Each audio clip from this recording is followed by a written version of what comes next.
Hello, everyone.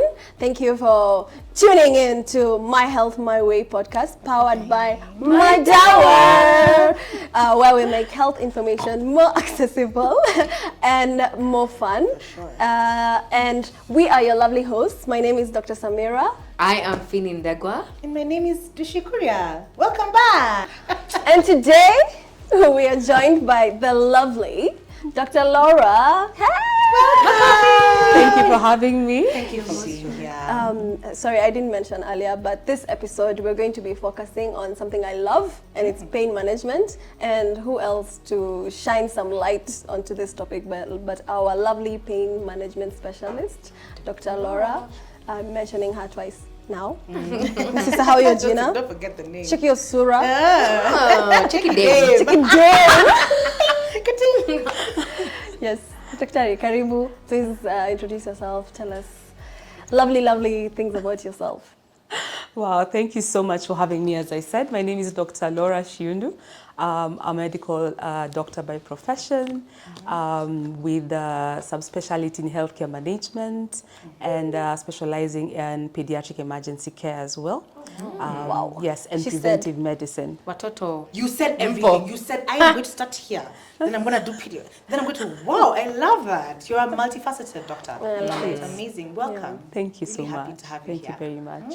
Yeah, so today I think we're discussing a topic where every one of us has felt pain, whether it's emotional damage. Emotional damage. In this Nairobi. I apologize. Unfortunately, we can't help you today, but maybe sometime soon. But yeah, so we're talking about pain, and I think let's just bring it back to you, Dr. Laura. Just tell us, what is pain? Wow, so pain is actually it's what brings patients to most of the healthcare facilities or to the pharmacies. Agreed. 90% of the cases is pain. So pain basically it's a very unpleasant sensation that we get because we have a stimulus. So a stimulus could be anything. It could be, for example, fire. You've catch something hot. It could be a needle prick. It could be a headache. It could be menstrual cramps. Yeah, just to name a few. Yeah. So basically, we're looking at pain in different classifications, where we can look at acute pain, acute on chronic, and we can have chronic pain. By acute, we're meaning pain that lasts maybe less than 7 days. Can go up to about 30 days, I would say. And then there's chronic pain that's more than the 30 days, could be continuous for months. And then the acute on chronic is someone who already has chronic pain and has sudden episodes coming up.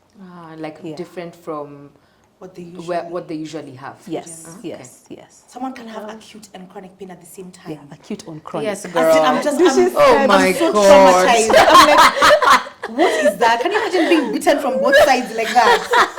Guys. Oh my goodness. And also, I can imagine being a doctor and seeing people in that much pain, especially people who are going through all maybe that combination of chronic and then acute pain. That must be quite a trip. How did you get into dealing with and having this conversation around pain management? Again, we said it's one of the most common conditions we deal with on a day-to-day basis. So, of course, most of the times when a patient comes to you, they're in pain. Yeah. Somewhere's in pain. Yeah. So basically, you want to find out what's the cause of the pain, the duration of the pain, what are the factors that have caused the pain, because you want to have you want to ask a number of questions so that you're able to actually manage this patient, so that you know the right medication to prescribe, and sometimes even the right conservative measures to advise the client, because we don't always give medication, because usually you want to have a combined management of pain. It could be conservative, it could be medical, it could be anesthesia, if it's in extreme cases, Okay. So I feel like, I don't know if it's possible for some type of pain to also present in a different sense. And I mean it this way. I have an anxiety disorder. And I remember one of the first things I was told was that the pain, I used to feel a pain in my chest like I'm getting a heart attack. So I'd feel this extreme ache. And I remember going to hospital constantly saying like, listen, I know I may be 30, but I think I'm dying. My heart is full. And I remember being told, that a psychological pain can actually present in a physical sense. Yes. Even people who, like, for example, have phantom limb pain, yes, where yes. they lose a limb and then they wake up in the middle of the night in excruciating pain on the limb that they've lost. Yes. So I'm guessing Wow. it's psychological. I know. Wow. You guys switched in like a split second there. This is from, what is it called? Grey's Anatomy. But you know what? Grey's Anatomy. So it is also possible for one pain to like present in a different sense, in a different way. What I would say, especially on the perspective of anxiety, you know, pain is also has to do with our mental wellness as well, our mental well-being. Right. So for example, if you're having like anxiety attacks, you might have excruciating pain on the chest area where you'll want to hold your chest and literally, yes, it feels like a heart attack. Yeah.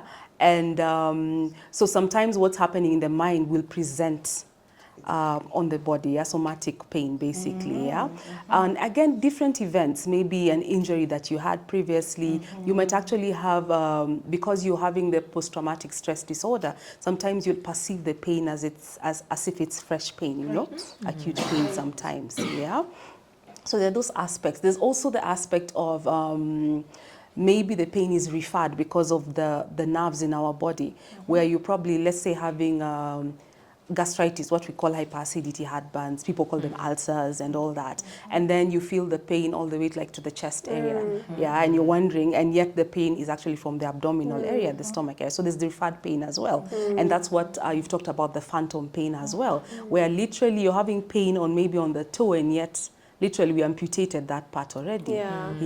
Because of the different nerve endings and the different nerve connections in the body as well.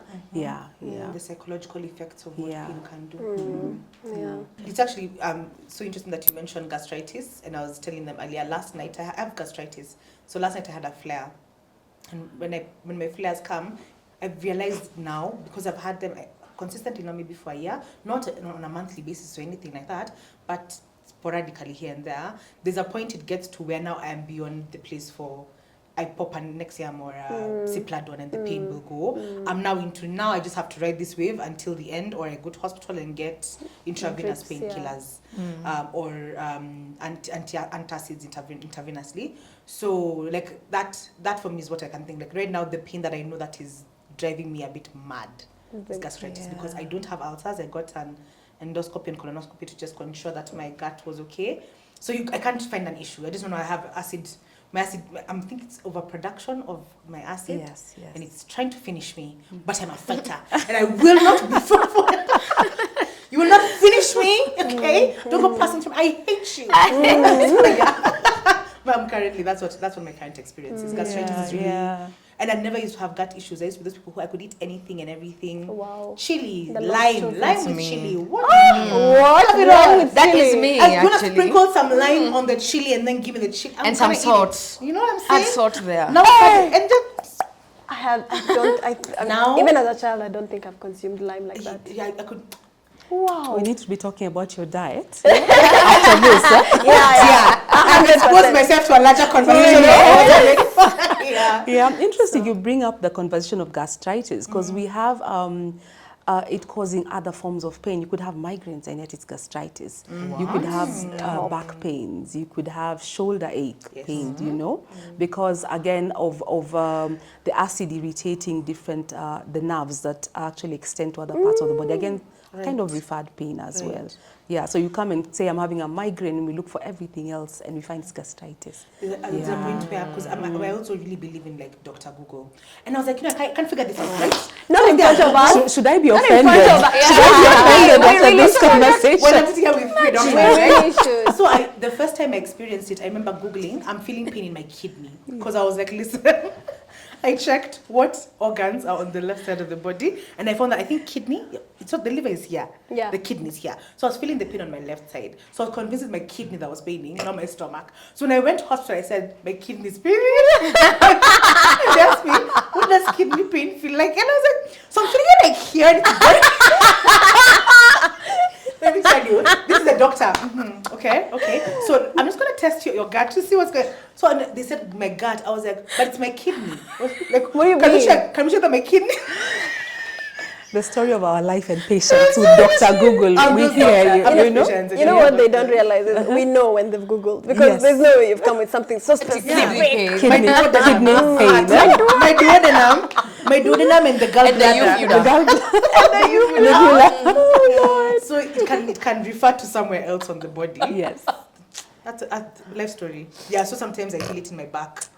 I feel it here in my chest, and it's still. But now, because I know how the pain feels like, I can associate it. So I'm aware now it's just a flare up of my gastritis, and not that my duodenum has shifted next to my pancreas and my gallbladder and they've connected. What have you guys had any experience with the pain? Well, for me, I had just joined medical school. At that time, please note, I was obese, and I was. Come again? Insert picture here. Yeah. No, never. Insert picture here. Never. I promise I'll buy everyone what they want tomorrow. Everyone. I'll buy everyone what they want.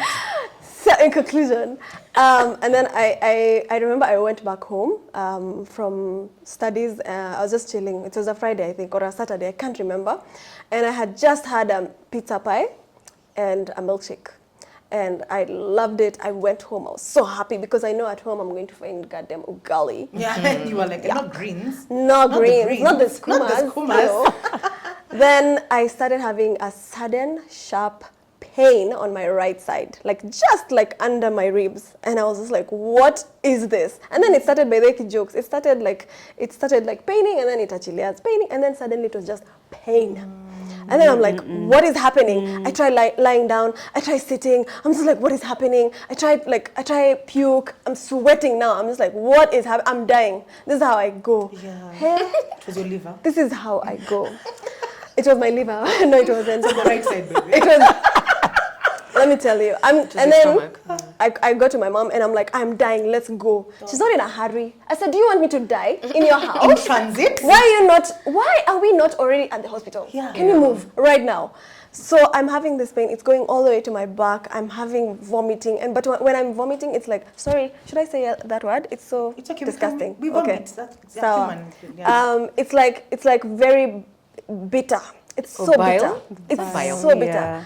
And remember, I had a pizza pie. So I'm like, where's that pizza pie? Right, like rude. Protecting me. Yeah, it's very rude actually. And I was in pain. My mom, I think that was the slowest she has ever driven in her life. Shout out to my mom. Emergency services, hello. And then I go to the hospital and they gave me pain meds and acidity meds. And they don't explain what is happening to me. Okay. And I do that for 4 months. Every time I take anything fatty, anything oily, anything sugary, anything I was literally on bread, milk, white rice, milk for 4 months. And I shed so much weight. If you looked at me, you'd think, hey, there's something. Emotional damage. Because I lost so much weight. So, and then I'm going to every hospital and they're telling me gastritis. I'm like, what need gastritis? I'm being told, pana, H. pylori. I try the kit, nothing. Then why am I going to med school? I'm being told, you have gallbladder, you have gallstones. And I said, not the gallstones. Not gallstones. I'm just a girl, too. And then by the time it was being discovered, that was so bad. I'm on the dissection table. I'm talking to my professors, and they're like, "What? What is this you're having?" And I remember when I finally went to my doctor. Shout out Dr. Edna. She told me, "Wait, what do you mean? You have?" She was like, "You have gallstones. This is telltale signs. You're intolerant to fatty foods. You're having this pain that's radiating to your back. You're having all these things were just such telltale signs." In my head, I was like, really? Why did I go so? It was that easy. Anyway, so I go. I remember I was doing lower limb dissection that time. I never, ever, till today, by the way, I don't treat legs because I didn't do lower limb dissection. Because that one time, you were ill. You don't treat the lower part. Don't ask me about your lower limb problems. Talk to me about your hands because I did not dissect those muscles. Yeah. So I go and my doctor, Professor Ori, was even in the surgery room. They were just laughing about, this med student who has just come here with her gallstones. She has suffered for 4 months. So they do the surgery and my life was so much nicer after that. I'm just like, wow, what is this? Yeah. I can live and eat, like I can consume food and Yeah. there's no pain. And pizza pie and Pizza milkshake. pie and milkshake. And even you're just from high school. So pizza is like the best thing on earth. Exactly. And milkshake. So was freedom. And milkshake. And milkshakes.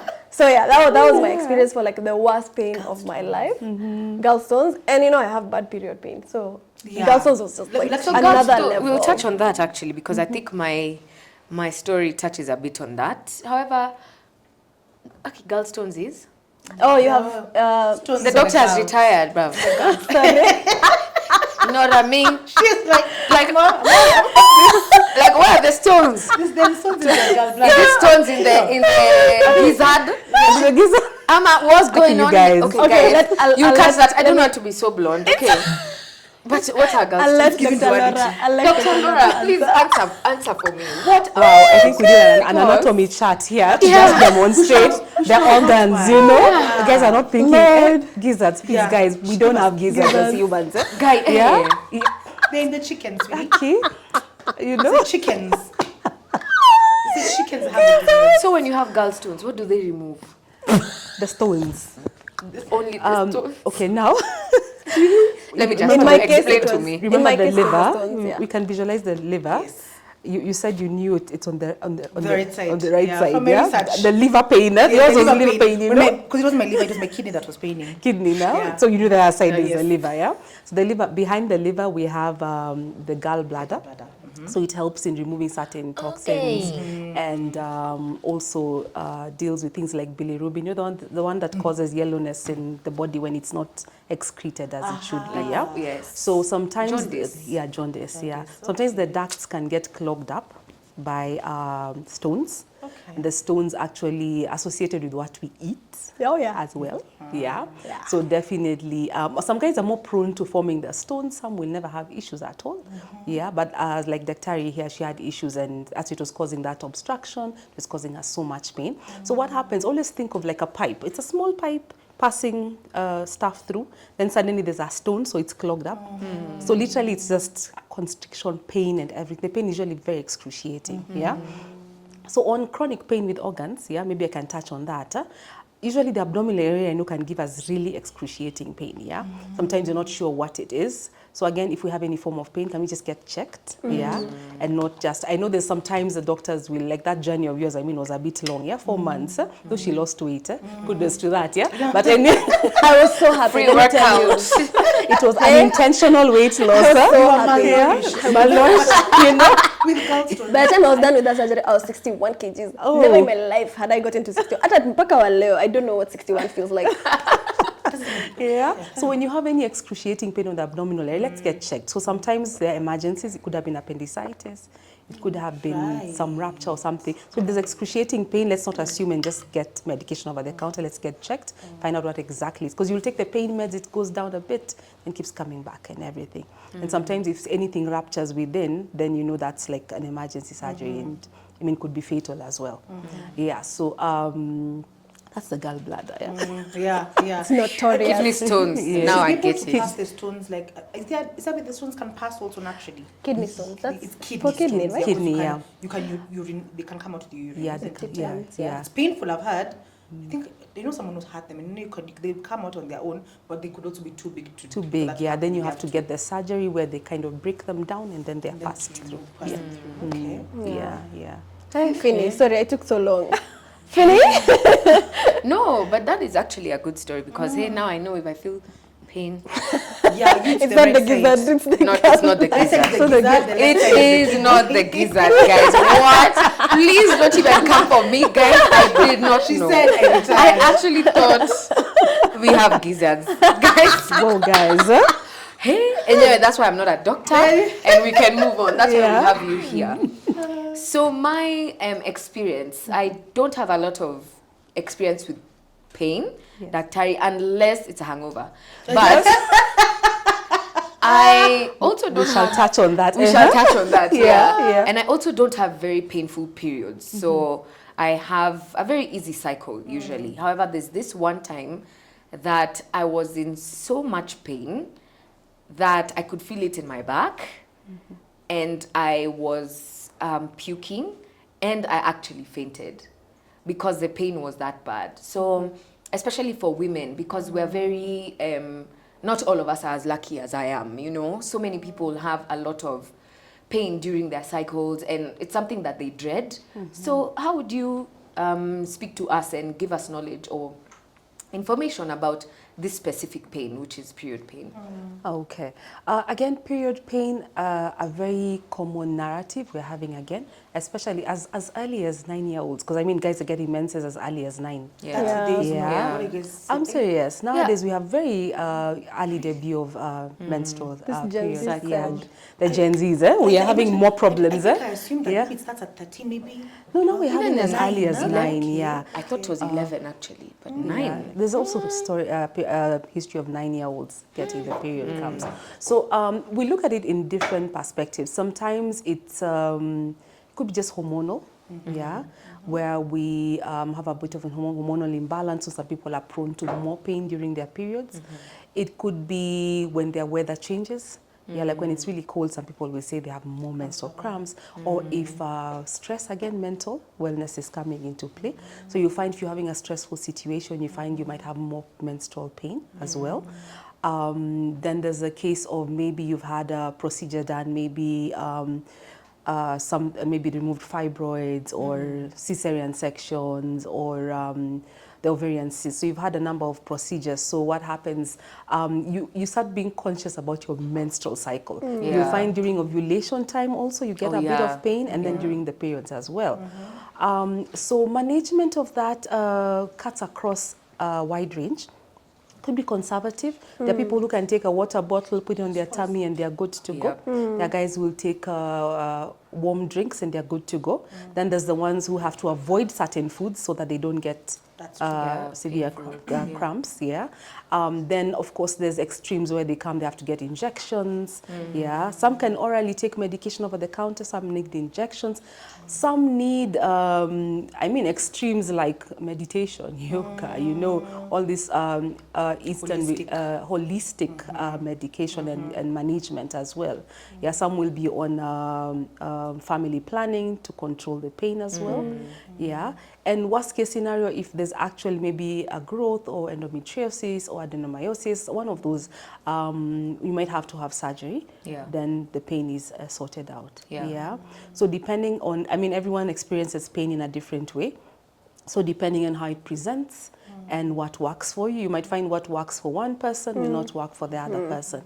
So it's very individualized management.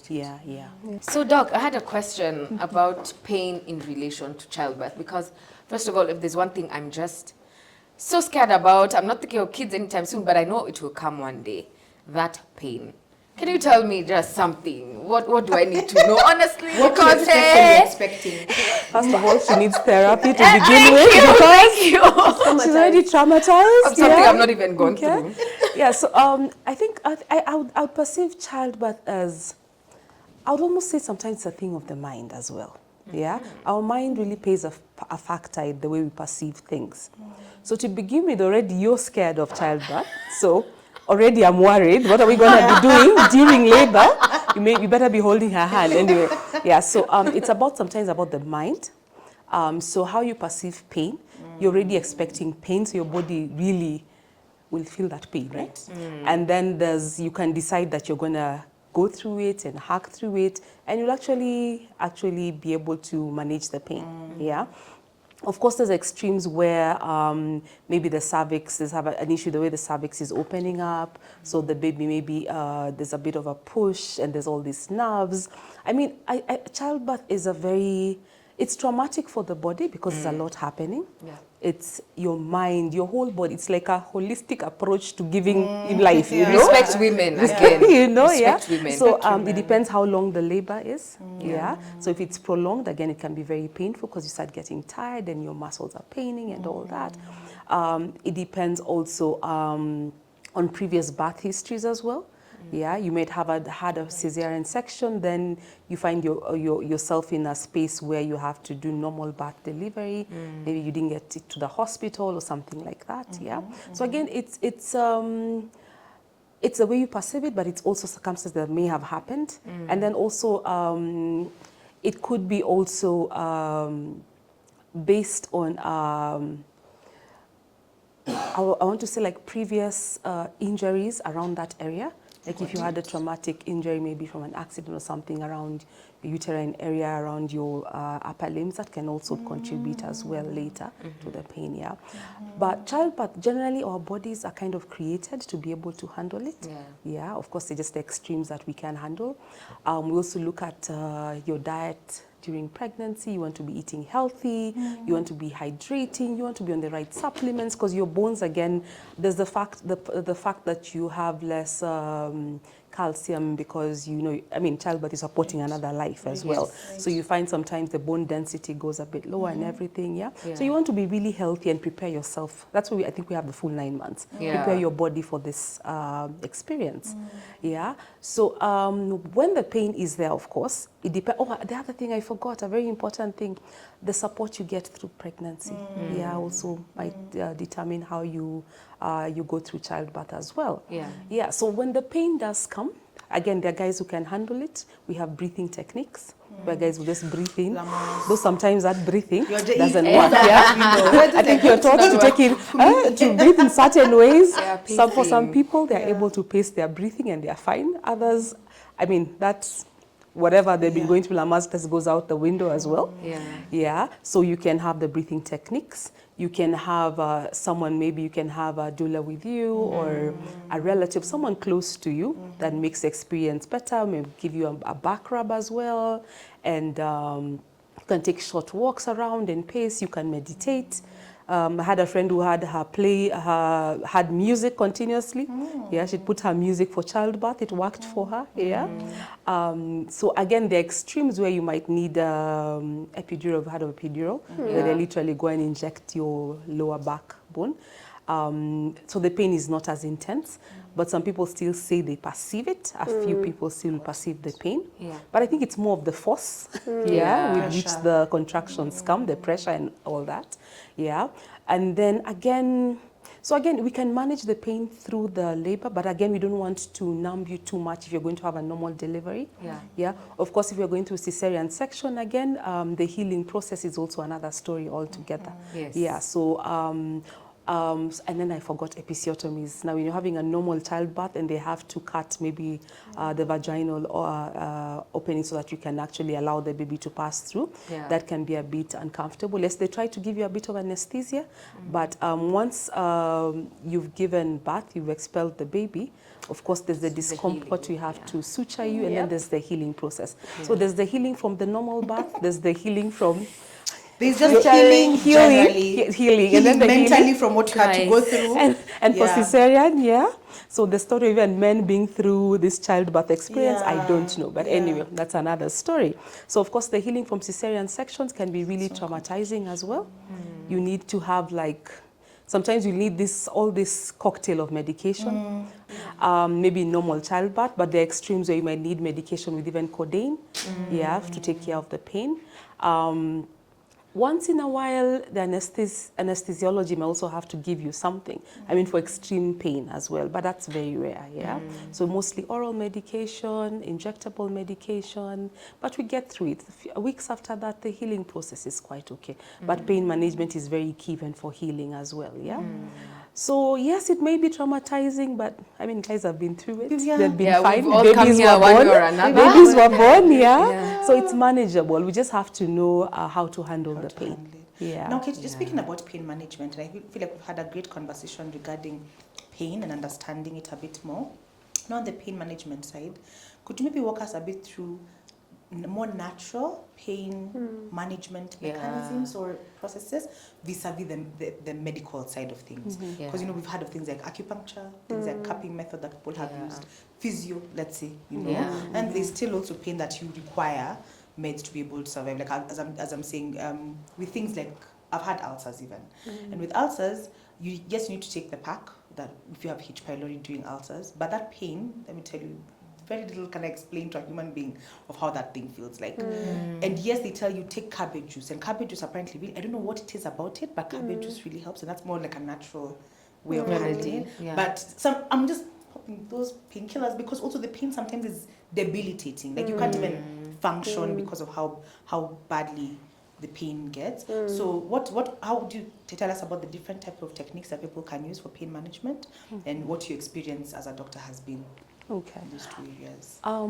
Thanks for that question. A very important question, because again, we can get addicted to taking, popping the pills, as we say. So true. ideally, again, pain management is different for different people. Sometimes just even talking someone through the pain can bring it down. So sometimes just having mental well-being. So sometimes you'll find some pain is somatic or caused by stressful events. So it's perceived in the mind. So therapy can help some people. We have natural remedies such as even just hydrating. I mean, migraines, just taking enough water, what your body requires for the day can work for you. In migraines, again, you can sit in dark rooms, to bring down the pain, in a quiet room as well. You can take coffee. Some people, the coffee would help for migraines. So again, as if you're noting, I'm talking about different types of pain, different form of management, even as we talk about conservative. So if it's something like gastritis, the diet that we are taking in can relieve some of this pain. So you don't want foods that are going to activate and increase your acidic levels. We even in gastritis, we factor in exercise as well. It really helps. Because it takes care of the sphincters, the openings. So I mean, when you're very fit, you'll find some of these issues actually go down. So there's exercise as well. There's meditation. Again, you just take yourself through the pain. As much as we talk about for example, like when we're talking about emotional damage, the pain literally feels real in your chest area. So sometimes just taking yourself through the process to heal. For things such as limb pains, muscular pains and all that, we can do physiotherapy, we can do heat packs, cold packs, depending. For example, if you're actively maybe in sports at that point, and maybe you get a slight injury, you can do a cold pack and proceed. You could do a heat pack again, like in issues with cramps and all that. And even back pains, neck pains, you can do hot packs as well. And then physiotherapy really helps as well. You can have massage therapy as well. That's non-medical completely. So again, it depends on the type of pain. It depends on the type of pain. But there's all these things we can do that actually help. And all the way to the holistic medicine, like the acupuncture, as we've talked about. We also have Ayurvedic healing mechanisms and all that. So there's all these things. But again, depending on the type of pain, are we alleviating the pain? Because sometimes some of these measures we take is because even the analgesic tablets and medication is not helping. So you need sometimes to combine. So most of the time you'll find there's a combined approach to management of pain. I think it's also important, as you mentioned earlier, regarding getting reliant, taking the meds as they should be taken. Like if you're told you can only take meds, let's say 4 times a day, even when the pain is persistent, don't now start pushing. So you can push at 6. I know I'm talking to myself. I am the choir and I am the preacher. Okay, I can do both. Because I think understanding that if you because also I've realized that it's possible to even get not resistant, like it's almost like your brain tells you that you need more of a painkiller that you've been given when you're in pain, so that you'll get used to. I'll give you an example. If you take I don't do name brands. I don't feel like I want to name brands. Let's a headache. If you have a headache, right, and it's a headache that you're getting maybe because of stress and your PMS, that PMS week. You know that these are there are things that happen in the body during PMS week that I wish we could write a book about. And you take that painkiller constantly, and you don't maybe just drinking water would help. At some point, the first day 2 will be okay. The second day you'll need 4. The third day you'll need, and then it gets to the point where something isn't working. That's something that normally works for your body, and in a month again will work perfectly well with 2. But then because you're pushing, trying to get rid of the pain that you're feeling now, and just trying to get to even understanding where the pain is coming from. But I think it makes a lot of sense. So also adding a holistic approach, mental well-being. Because important. your mind has to work with your body to take care of this pain as well. I think my last question was I wanted to know, how do pain meds work? Okay, wow. In a simplified In a way. simplified Yeah, I know it's a very I almost want to intense go and yeah, draw for you the structure and all Yeah. that, yeah? So basically, we have nerve endings called receptors. Right. Let me call them receptors, yeah, Okay. that perceive the pain, yeah? So then when the pain is perceived in the body, there are these substances that are released in the body, yeah, that help in communicating to the brain. Yeah, and actually the brain sends back a message and actually makes you maybe withdraw from the pain sometimes. Okay. Yeah, and it also works the same in tolerance on medication and all that. Yeah, so sometimes you need more for that pain stimuli to go down. Yeah, so basically when you're taking pain medication, you're trying to suppress these substances from being produced. Yeah, when the pain is perceived. Yeah. And in cases where, let me use like migraines that work with the blood vessels. Okay. Yes, you're reducing the blood supply to certain places. Yeah, to reduce the supply of those substances into the body to perceive the pain. So the idea is to stop this transition of substances produced when pain is perceived. Yeah, for the pain stimuli to go down. Yeah. There are cases where when we talked about chronic medication, it becomes persistent because it's continuous stimuli. You may need to change the medication. That is where you shouldn't take an overdose. You need to reevaluate and see, yeah, what can I take that would actually alleviate this pain and work, yeah.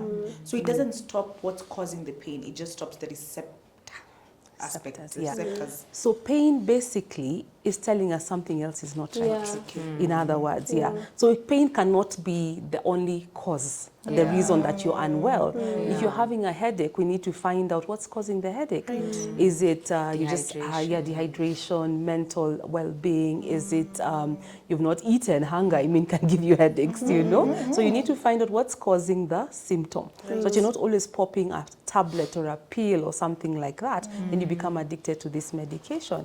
Yeah. So you want to perceive what is causing this pain. So as much as you take care of the pain, you want to take care of the underlying issue as well. Yeah. So then how would the meds know where the pain is? Like, for example, if I take a painkiller for a migraine, let me actually a perfect example. I'm taking a painkiller for a period pain, but I'm also having a headache. How does it know where to go? Like, where are you going, sweetie? I can answer that. Or do you know that? You can answer that. I can answer that. Wow. I can answer that. I saw a meme on social media that said, when my anxiety meds check into my body and it's like this, where to start? No. How dare? So, like, you know, can get my body and it's like, hi, but even her arm is hurting, but then she shouldn't even remember. Yeah. Should we go there first? So, Dr. Finney, maybe you could answer that question for me from a medical perspective. I'm so curious to see what she says. Same, Sana. Anyway, to be honest, you can correct me if I'm wrong. It's basically what she just said. When you're in pain, there's certain substances that are produced. So when you take that painkiller, it's going to that specific substance that's being produced. Okay. So it knows that this is the pain that I'm killing. If you are not in pain and you take the painkiller, it's probably just floating. It's just the body like this. She was doing so well. The painkiller is just the body like this. So it's the same thing. So the same way you said, Yeah. Let's say I'm burnt and the brain has already sent The receptors. the receptor. The substance that's produced when I take the painkiller because I'm in pain goes to that pain. Mama? It kind of stops the flow of those substances in the blood levels, and reduces the amount, so it takes away the pain. And makes them stop being produced? Not necessarily, it will just stop the flow. Remember, we're trying to find the source of the pain as well. Yeah, if you're just popping pain medication daily, that's a problem. Let's find out what's causing the pain. So never forget what's the underlying factor, maybe to maybe bring more light to that, there are certain medications that will be used for different types of like muscles, like in muscular pain. So you might have the smooth muscles, you might have the skeletal muscles and all that, But again, targeting the same things, You're bringing down the inflammatory response, in inflammation, That's really interesting. So as I think that's what we were saying earlier, it doesn't stop the actual pain, like the cause. It's like, the pain is a symptom. pain is never, doesn't just exist in a vacuum. So it's a symptom of something deeper. So the painkiller isn't stopping the issue, it's stopping the symptom, what you're feeling, the pain, to be able to assist you, because pain can be, as I said earlier, debilitating. I also wanted to ask about pain as you grow older. Like I was telling them earlier, in my mid-30s, I feel that my knees don't drop it the way the way I used to when I was in my younger days. You know what I'm saying?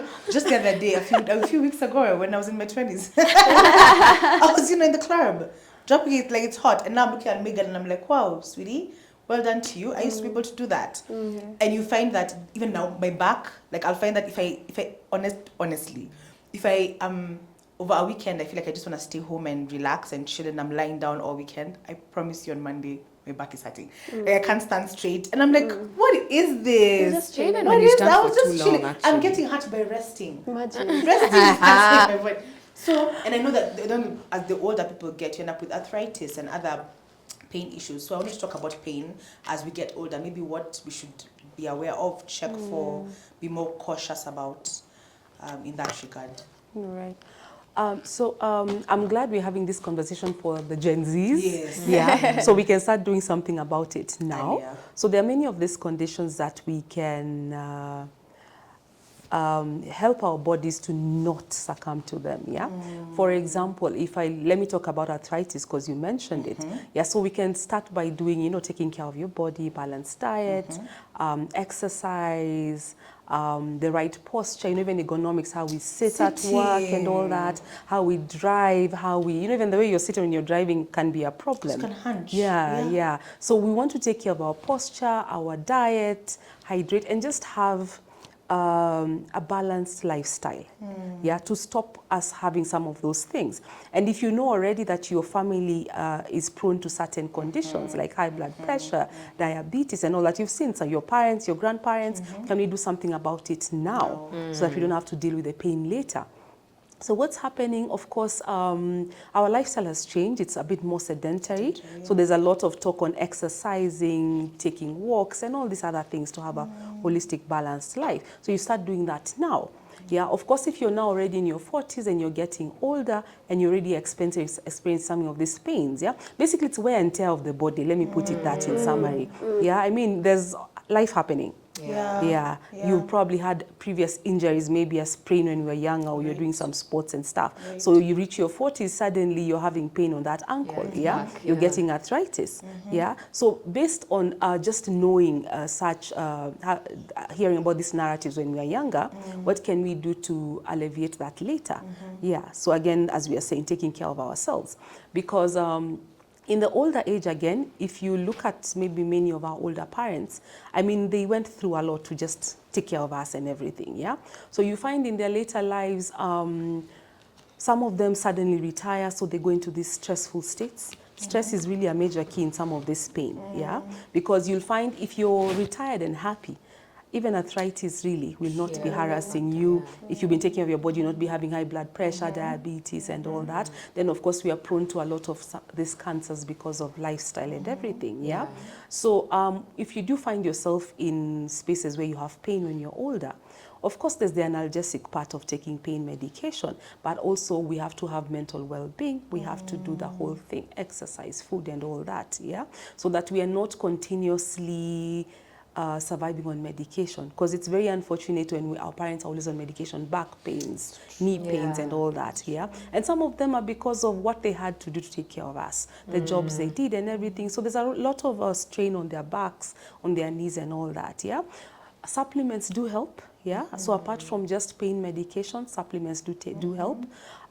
Depending on the type of pain, again, chronic pain, maybe cancer pain, diabetes, because you can get neuropathic pain where the nerves just hurt continuously. You might have to go into combination of medications that have paracetamol with maybe codeine and all that, But again, pain management, very individualized. Depends what we are experiencing, what we are perceiving and all that. But if we're younger, we can stop some of these things from happening, I think I have a question. The last one? Last question?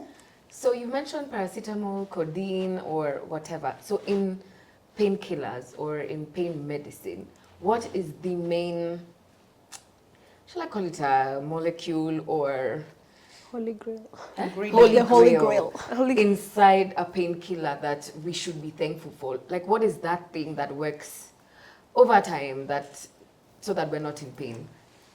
Wow, that's okay. Well, maybe I can talk about paracetamol. It's one of the oldest molecules that have survived since the 1970s and all. Actually, 1870s. Yeah, paracetamol was being used.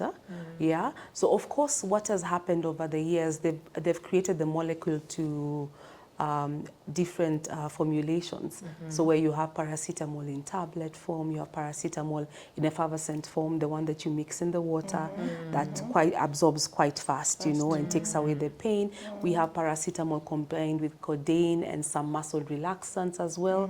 Sometimes combined with anti-inflammatory painkillers. That's like the, the diclofenacs, the celecoxibs and all that, So you, depending again on the type of pain, what you have, paracetamol becomes one of our most commonly used medication, and it's worked over years. Doesn't cause a gastritis. Yeah, does not cause gastritis, but of course, this medicine that can cause gastritis. Oh yes, yeah, the anti-inflammatories, But again, we can't be overdosing. Again, paracetamol we can only take to up to like 4 times a day, up to a level of like 2 grams. So you don't want to again to overdose, because remember you can get toxicity to your liver and all that. So again, we don't want to overdose. If it's not working, we need to find out what's still causing the pain as well. So I would say paracetamol is the most common. The Eliud Kipchoge of like the news. I actually used to think paracetamol was a medicine when I was younger. You know, when like not you hear your mom saying, hey, I think she needs paracetamol. Just like Calpol, paracetamol was a medicine. Paracetamol is in the Calpol, But now, of course, when we go into like abdominal pain, we might add other things. Paracetamol still helps. You can add the spasmodics to help with that cramping. Like the spasms. To reduce the spasms. Also, meds that help with the cramps. Also have so that. you can do combinations with the paracetamol and that. Oh wait, they're called spasmodic. I'm going to use that information anti-spasmodic. in like random conversation. Does your medicine have an antispasmodic? That's why your cramps are still there. And then for extremes like for example, like chronic pain, as we talked about, you might have to add the codeine and the morphines and all that. And for migraines, we have certain molecules that work specifically for migraines. Migraine is really excruciating pain if you've had a migraine before. So we have things like rizatriptan to help with that, to bring it down. So there's all this other combination for migraine medication. Of course, it's not over the counter for this one. You have to get a prescription because you can get addicted to them. So that's kind of, Thank you so much. Thank you very That much. was so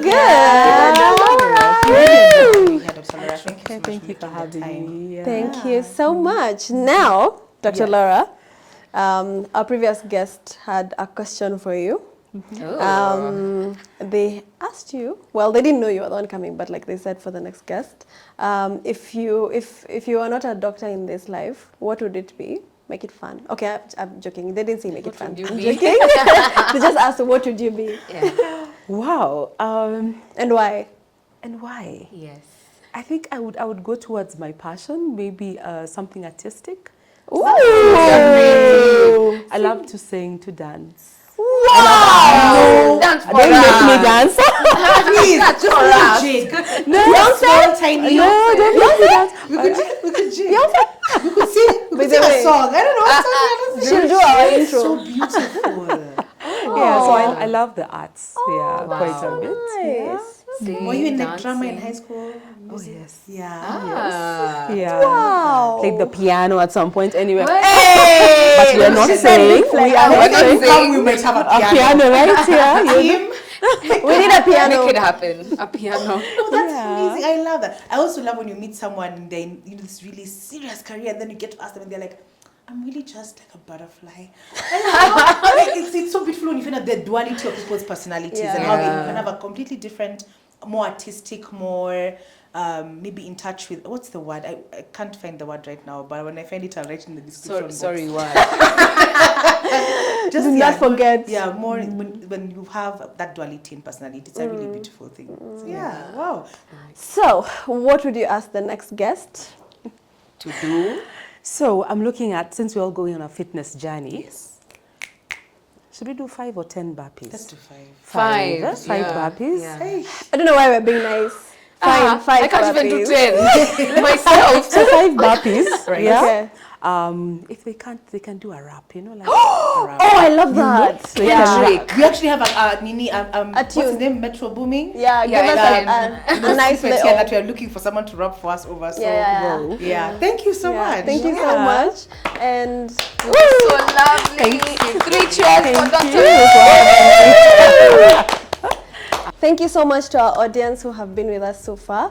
I hope you enjoyed all our lovely discussions and our lovely Dr. Laura, who has given us like lovely snippets about pain management. If you have your own chronic pain management or chronic pain stories, please drop in the comment section below and follow us across all our platforms. It's been lovely hosting you at My Health, My Way podcasts. Whoop, whoop. I've decided I'm not going to didn't say my mention.